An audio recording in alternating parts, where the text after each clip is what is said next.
How to remove phone number from Facebook. Hi everybody, welcome back to the channel. So in today's video I'll simply guide you on how you can remove your phone number from your Facebook account, so just make sure to watch the video till the end.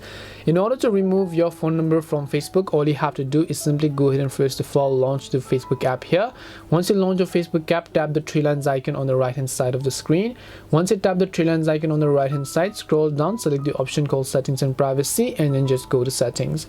Now once you go to settings, what you want to do is you simply want to go to the option called account center, and then once you go to account center, right over here you'll find a section where it says personal details. So just make sure to tap on the personal details option. Once you tap on personal details, you're going to see all the sorts of information where you can just see the contact info at the very top. So just tap on it. If you'd like to remove this specific number, tap on your phone number. All you need to do is just tap the delete number button and the phone number will be successfully removed. This is how you can remove your phone number from Facebook. We hope the video was helpful, and if it did help you, make sure to leave a like and subscribe to the channel, and if you have any questions, feel free to leave them down. Thank you very much for watching till the end, and see you in the next video.